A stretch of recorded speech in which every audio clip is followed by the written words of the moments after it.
Hey guys, all right, so today, moving on with our lectures, we're gonna do chapter 20, genitourinary surgery.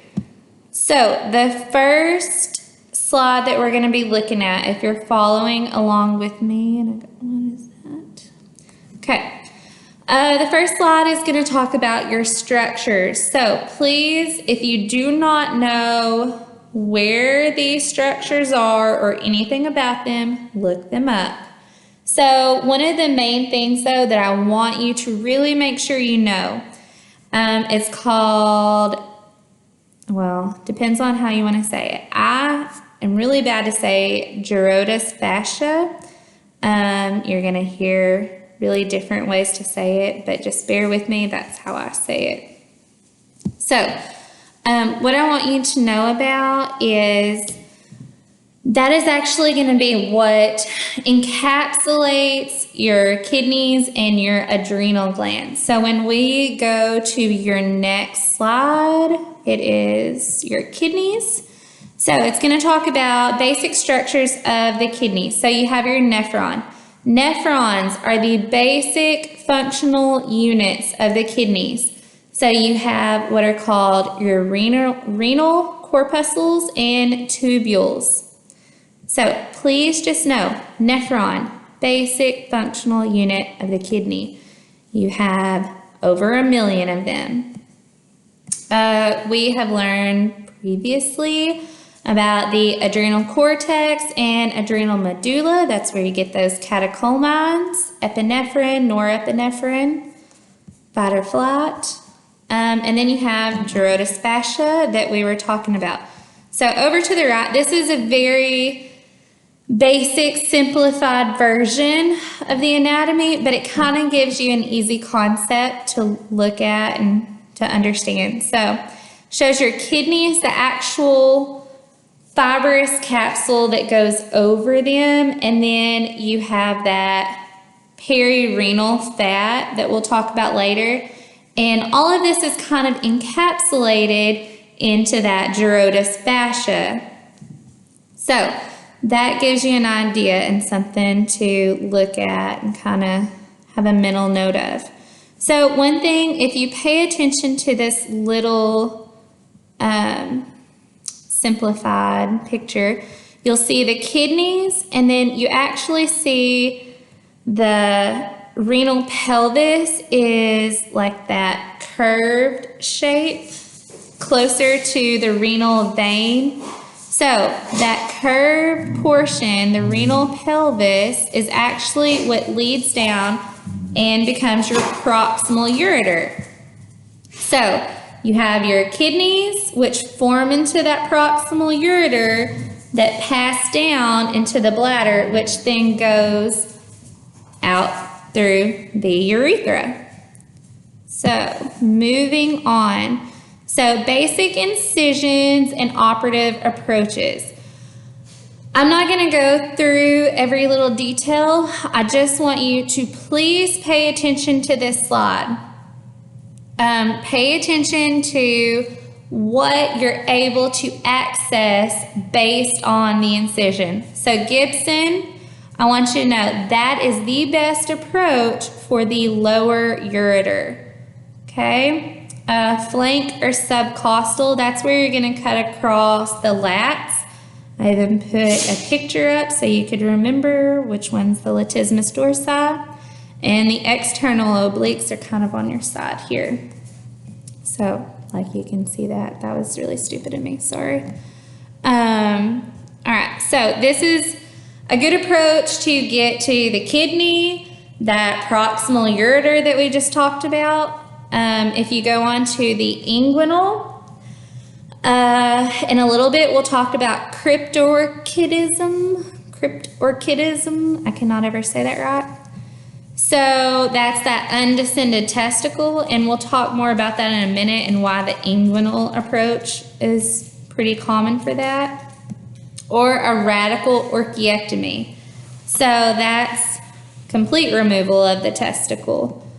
So you also have a scrotal incision. Most of the time this is used if they need to remove a testicle or if they just need to do a biopsy.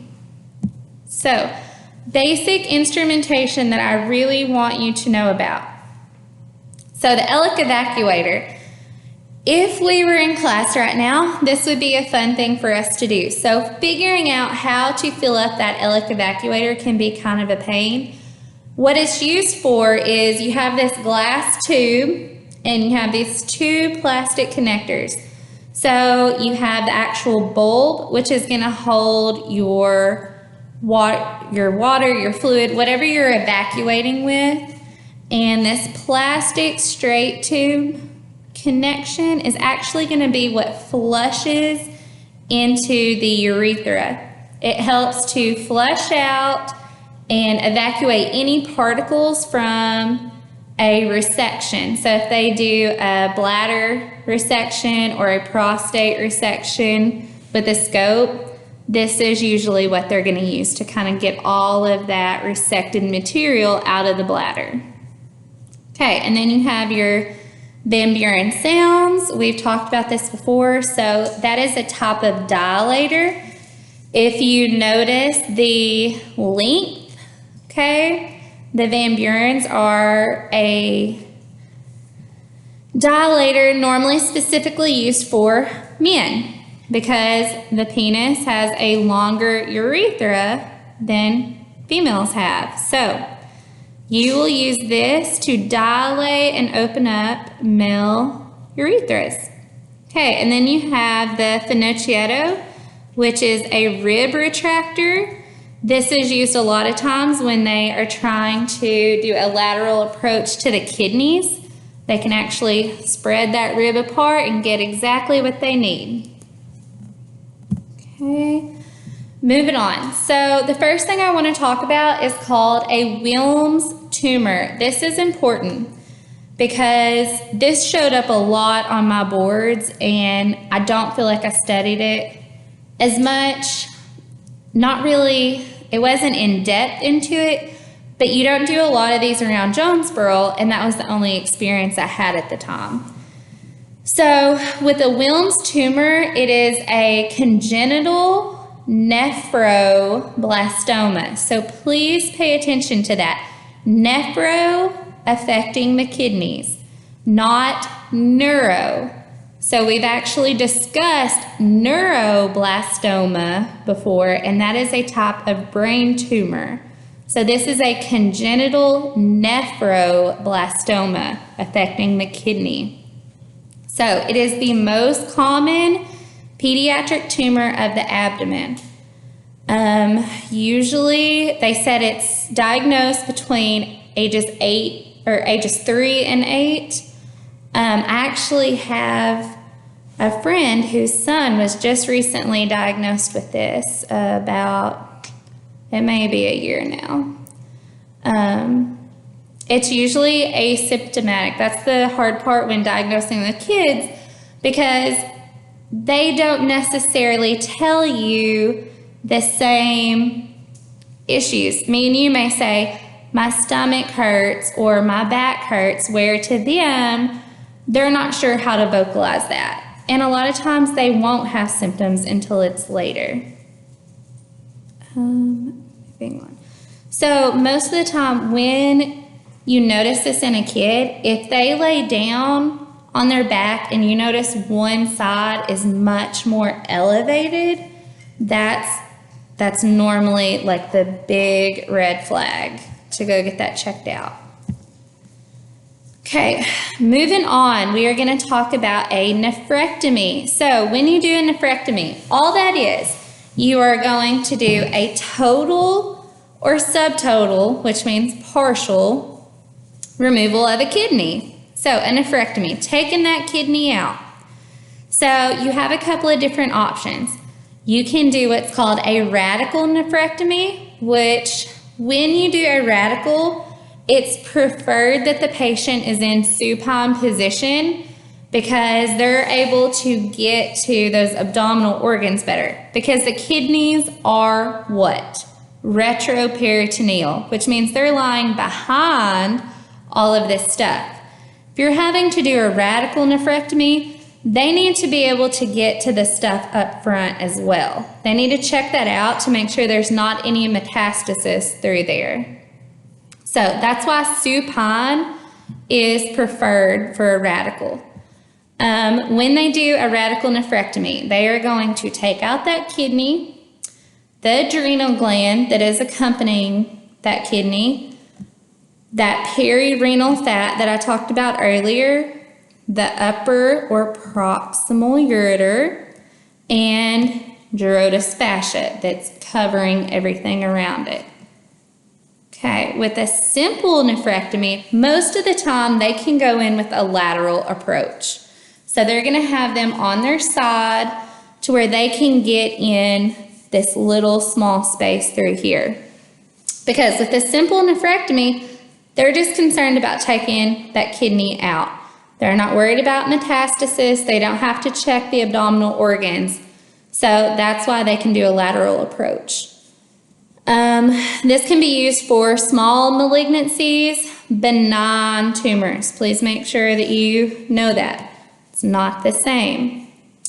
They can do this for kidney transplant as well.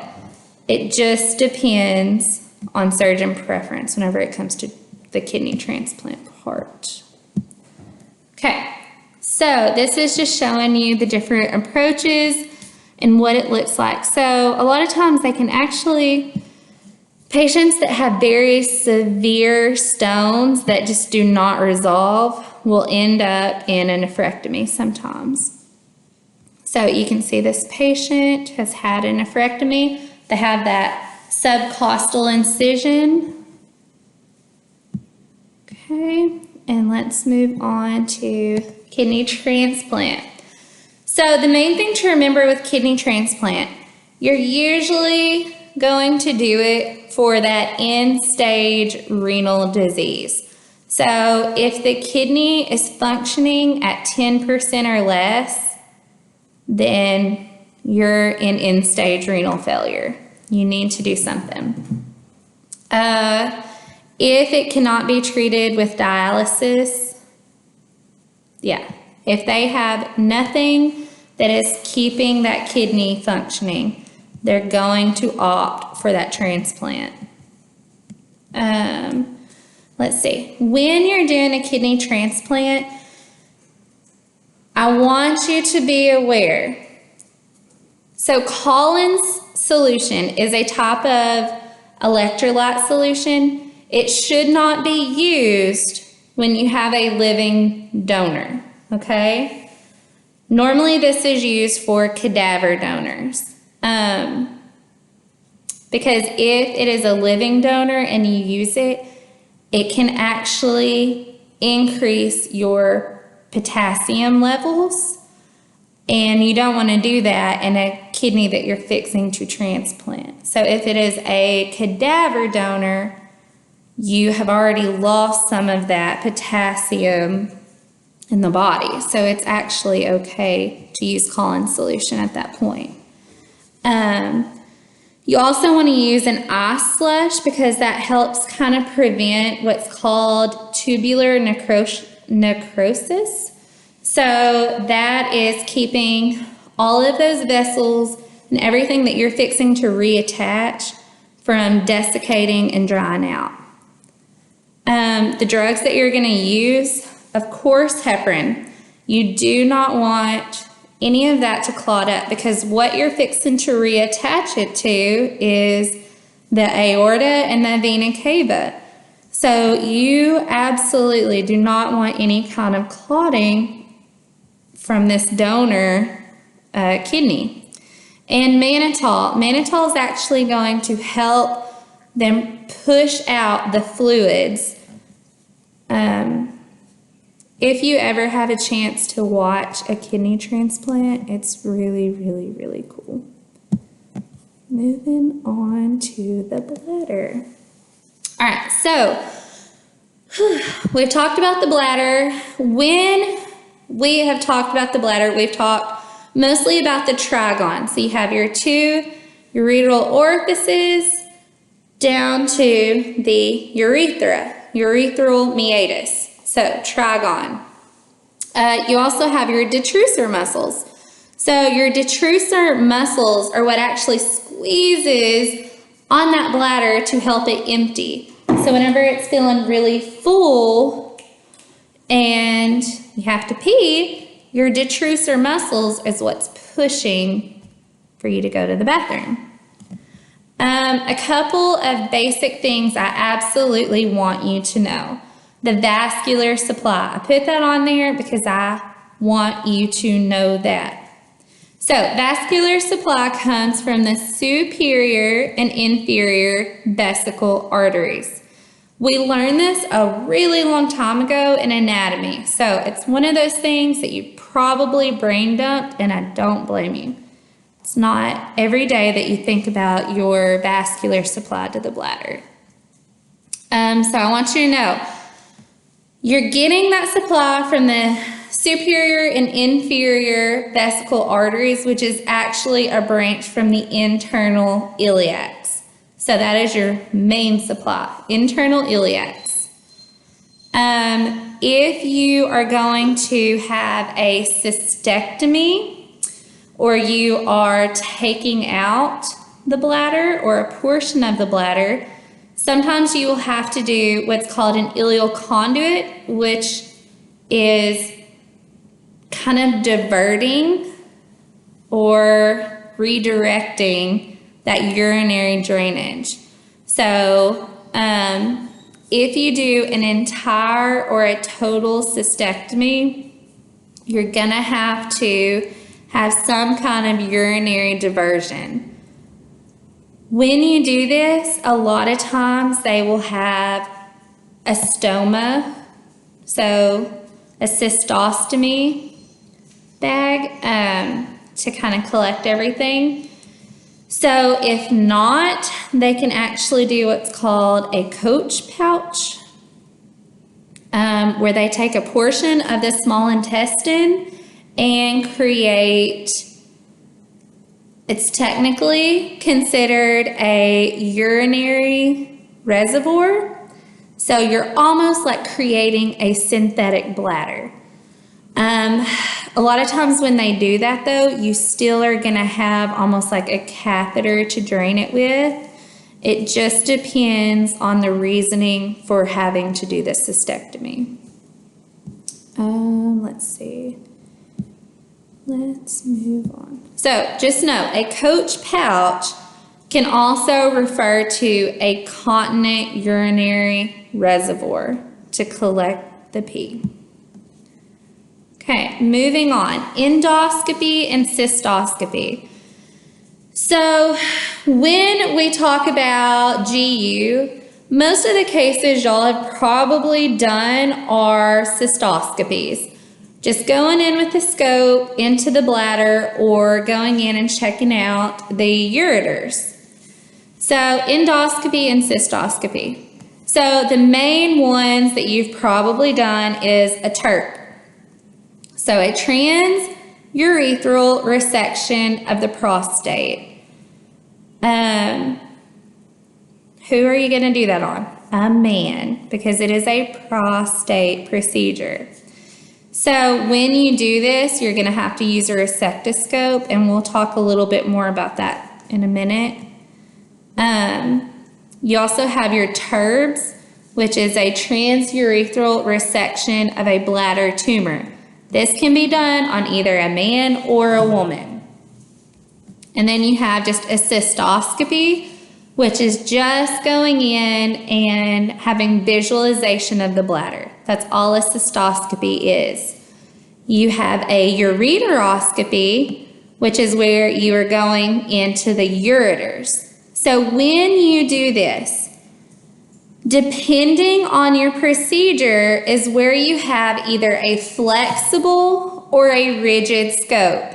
With a ureteroscopy, most of the time, you're gonna need a flexible scope to be able to navigate into the ureters. With a cystoscopy, it can be a rigid scope. If it's just going straight into the bladder, it doesn't have to be flexible. So, With a ureteroscopy, most of the time they will have what is called a basket. They'll actually put it through the scope and it can open up and collect stones and close back down. Kind of like what we have watched with gallstones before. It's the same concept. When you do a ureteroscopy, most of the time they are going to leave a stent in. If you've done this, you know how much of a pain in the butt stents are. You're working in the cysto room, you have tons of irrigation, everything's slippery, the little stent is flying around everywhere, so be very cautious when you do these procedures. The most common stents that you're going to use is called a double J or a pigtail stent.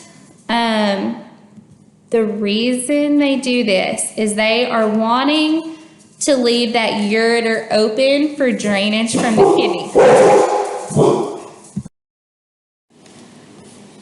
So one thing to be aware of, a lot of times with the stent, depending on the type of stent they use, it will sometimes have a string that will hang out. There has been patients before that have tried to pull these out. So be aware if you have a stent that does have a string on it, when you are moving your patient back, that string is not getting caught on anything. So they're actually going to feed this stent all the way up the ureter into the kidney. If they have a lot of stones, it will help with drainage of stones. If they have had any kind of previous infection, anything like that, that's going to cause them to have issues with urinary drainage, they will place a stent. Because that tissue is very delicate and very viable, so once you start messing with it, it's going to inflame. And then they're going to have blockage and build up and become septic because they're not able to pee. So they'll actually go in, leave this stent so that it can freely drain through. A couple of basic things I want you to know about the irrigating solution. It needs to be what's called non-electrolytic and isotonic. We've talked about isotonic solutions. So some of the kind of solutions that you're going to use when you're doing a cystoscopy: glycine, sorbitol, or water. You always have to monitor how much fluid is going in and out. Normally your nurse keeps up with that. If they are wanting to do anything with a bladder tumor, sometimes they will use water, because water will actually lyse or break down those cancerous cells, because what happens is those cancerous cells just suck up all this water and they become so overly full that they just rupture, okay? And you're able to just kind of keep flushing that out over time. One thing that we've talked about a million times, but I'm still going to say it because it's very important: saline is contraindicated in fulguration cases. Fulguration means you're using the resectoscope, you're cauterizing, you're doing any of that, because what's going to happen? Saline is a salt solution, you're going to spark something. You don't want that to happen. Okay, so moving on to your next slide. You see your different options for a cystoscope. You have a rigid cystoscope, and it shows your different angles down here. You have a 0, 12, 30, and 70 degree. You also have in the middle a cystoscope with a sheath, so that slides over the scope, and then you have that image B right there. It's a bridge adapter. So they will actually slide that over and they're able to run their wires and their stents and everything through that bridge adapter. It's pretty cool what all you can do through a little tiny scope. And then on the right, you have that flexible cystoscope. At the top, you can see at the base, you have that control head and you can actually move it up and down and around. So you're getting rotational views with a flexible cystoscope that you can't get with a rigid. Because if a rigid 0, it's looking straight on. With a flexible cystoscope, you're able to move the head up and down and around and everywhere that you need to look. So that's why you need to know the difference. Okay, moving on. You have your resectoscopes. So I put a couple of examples. Your Baumrucker, Iglesias, Stern McCarthy, and Nesbitt. So those are all types or names of resectoscopes. Here's the deal. When you get into clinic, they're not going to tell you, I want that Iglesias resectoscope. They just want a resectoscope. They don't care what name it is. The main thing I want you to know, when you have this resectoscope, you're going to use it transurethral, okay? So it's going into the urethra, into the bladder to get to the prostate or the bladder or whatever you're working on at the time. So you have to know that it's a pretty minimally invasive approach, okay? You're not going super pubic, like cutting into the skin. It's literally going through the urethra.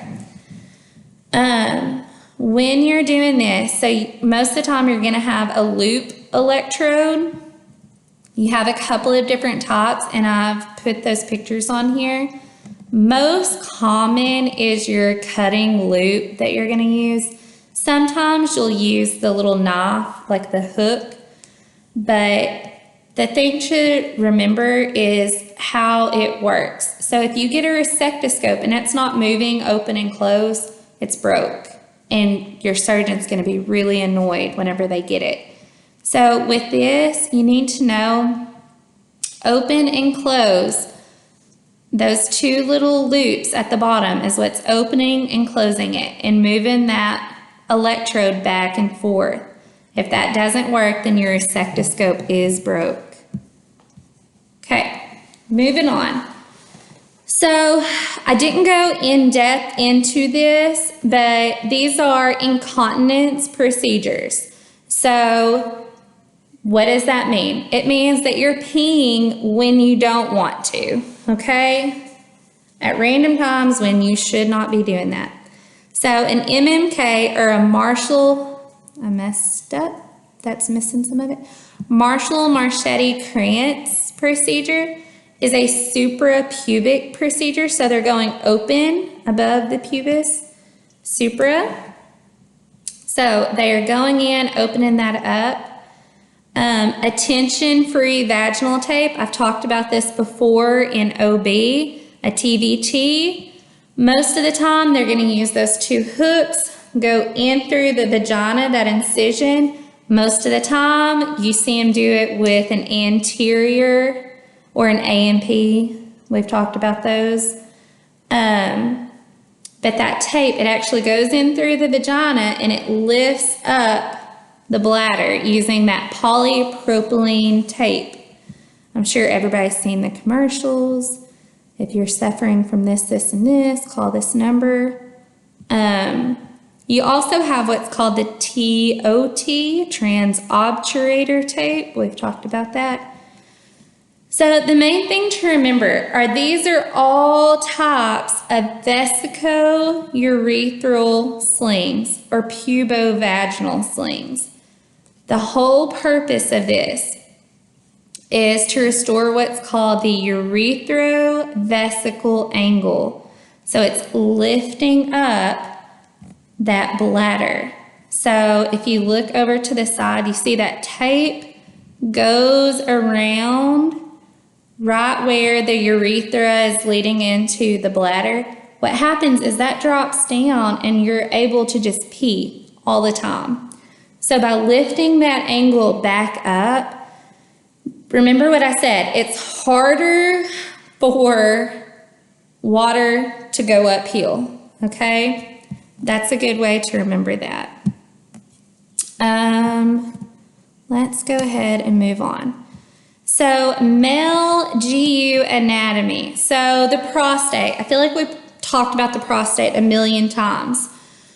So with the prostate, you're gonna have this enclosed capsule of the prostate. It's usually about the size of a walnut.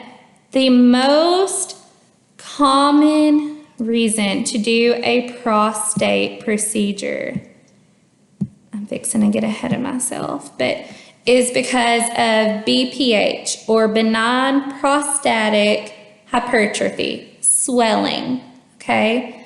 So if it's benign, it's not malignant, it's just the swelling of the prostate. That's all that really means.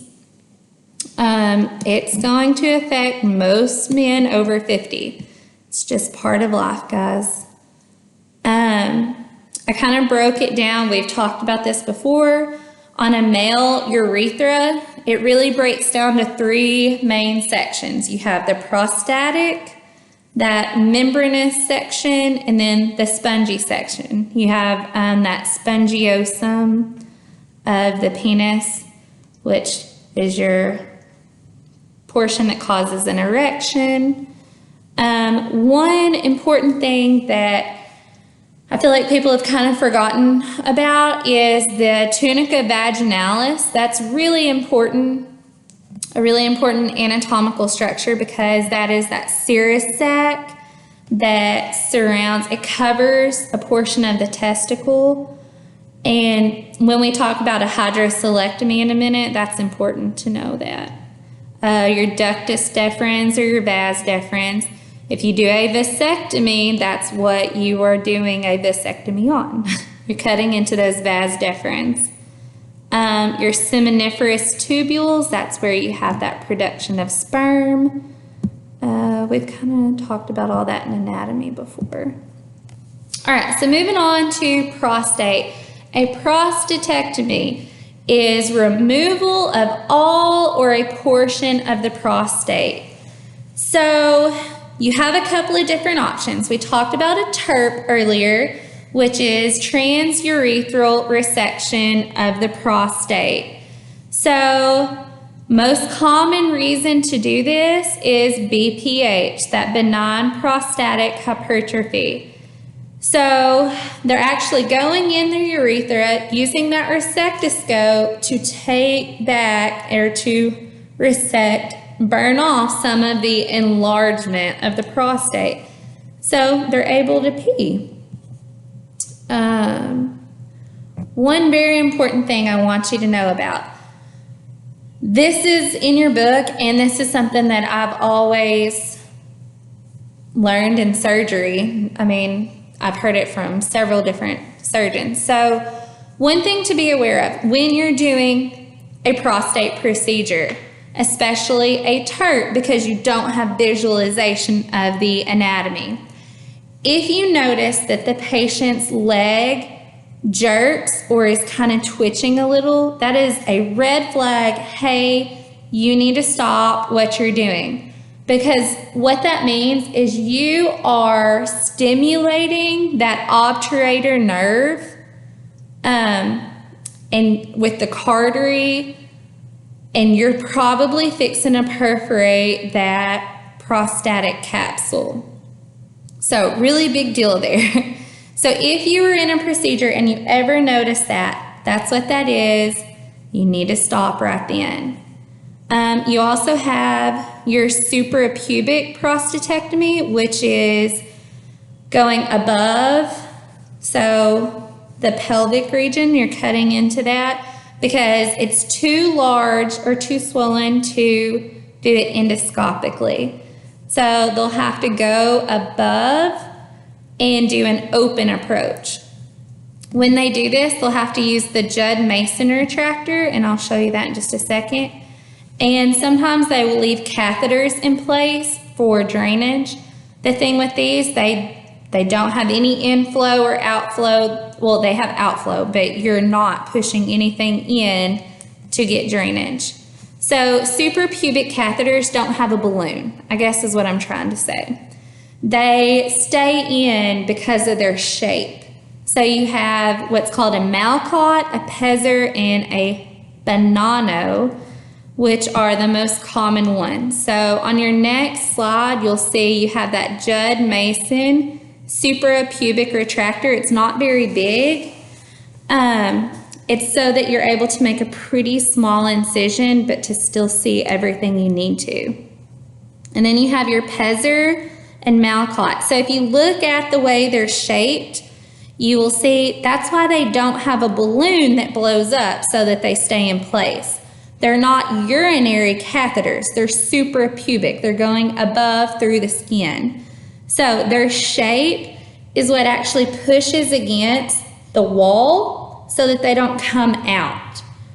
So they go in, has that mushroom shape that's against the skin, cannot go either way. Okay, and moving on. Okay, hold on just a second. Okay, so moving on, let's talk about testicular surgeries and conditions. So one of the things I talked about earlier was the tunica vaginalis. So if you have a hydrocelectomy, what that is when you go in and you actually have a hydrocele in the testicle, which is just this accumulation of serous fluid that can actually make the testicle very large. So you have to go in and make an incision to drain that. So when you do that, you're cutting into and trying to drain the fluid out of the tunica vaginalis.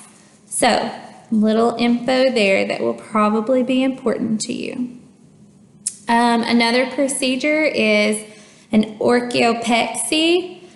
So orchi always refers to testicles, okay? So orchiopexy, when you do this, you're actually making an incision or bringing down the testicle. So with an orchiopexy, you can use it for what's called cryptorchidism.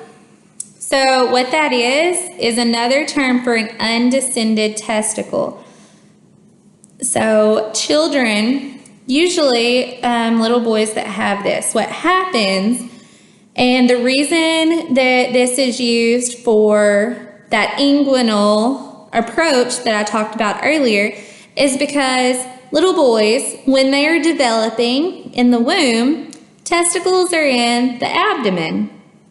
As they are developing, they descend down through that inguinal canal and eventually end up in the scrotum.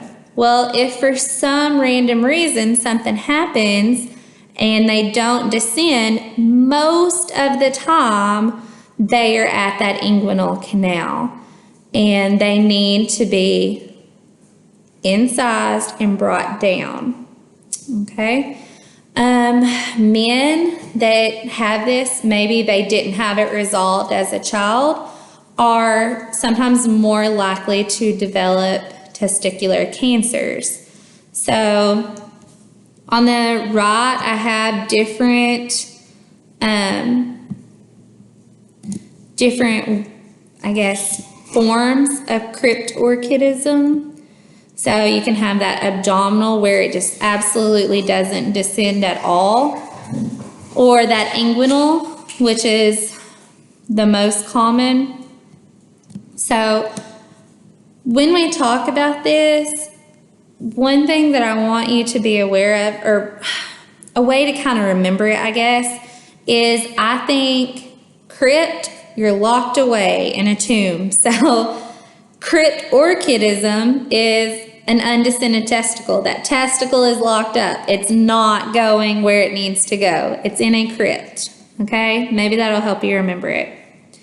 So, most commonly in the inguinal canal. Moving on, an orchiectomy. So, orchiectomy is complete removal of the testicle. Most of the time, it can be testicular cancer, trauma, or necrosis. So, you can actually have necrosis of the testicle from torsion or twisting. So, the testicle can actually become twisted on itself inside the scrotum, and men don't usually know right when that happens. They know once it has started to really hurt and the pain is really that noticeable, hey, something isn't right.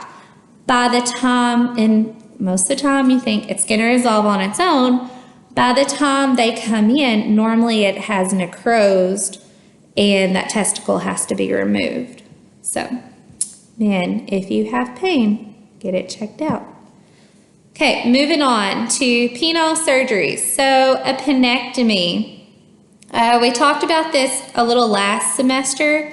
So with a penectomy, you're actually going to remove the penis.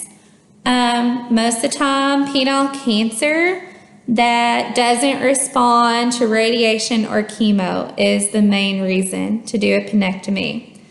When you do a penectomy, it's a minimum, you have to have a minimum of 3 centimeters, which really is not very much, of non-diseased proximal penis, so closest to the body, should be available.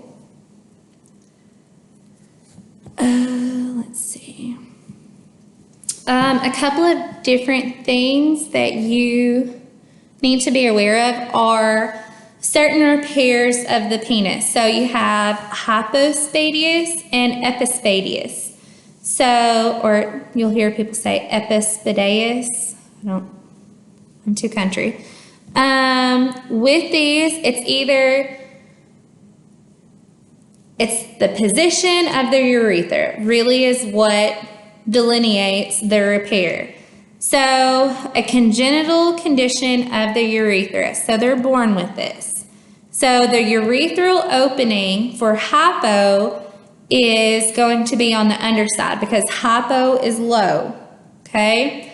So the underside or the ventral portion. Epispadias is going to be above. So the upper or the top portion. So you have 3 different types whenever it comes to epispadias. You have what's called Balanic. And we'll talk about Balanitis in a minute, and that'll make a little more sense. So Balanic is going to be the upper portion, okay? And I tried to kind of give basic examples. You also have penile. You have penile where it's really like midways. In the book it says the shaft of the penis, so it's about midways of the penis. And then you have what's called penopubic, which is very proximal or closer to the body. So these are a couple of different epispadias defects, and then you repair them by extending the urethra out to the end of the penis. Okay, and lastly, we're going to talk about circumcision. I didn't talk a lot about this because in your book it talks about an infant circumcision. When it comes to circumcision, so no, most of the time it's done for religious or, some people do it as a choice, a hygiene thing. It's completely up to you. So for a circumcision, the main reason to do it is to relieve phimosis, which is the inability to retract the foreskin.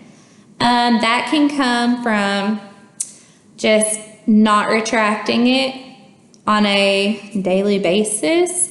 It can come from kids that don't clean it very well. There's a lot of different reasons for that, but Anyways, that's important for it to be retracted or you're going to have a lot of issues. So when we talked a second ago about the Balanic portion, you have what's called Balantatis, and a circumcision can also be used to treat that. So Balantatis is where you have inflammation of the foreskin or the glans penis. So this can be really, I think there's like 3 different stages that you can have. But it kind of almost looks like an STD. So some people can get that confused, but always check with your doctor. So that is another reason that they will do a circumcision. Balantitis can happen if it's not a very clean environment, they don't take care of it, they don't retract it back, it gets yeasty, things like that. So, when doing a circumcision, for an infant, most of the time they will use either the Gomco or what's called a Plastibell, and they will actually put the bell on the penis, cut around it, or retract it back and let the excess skin kind of slough off. So that is our very last thing for GU. I hope that was helpful. And if you have any questions, please let me know.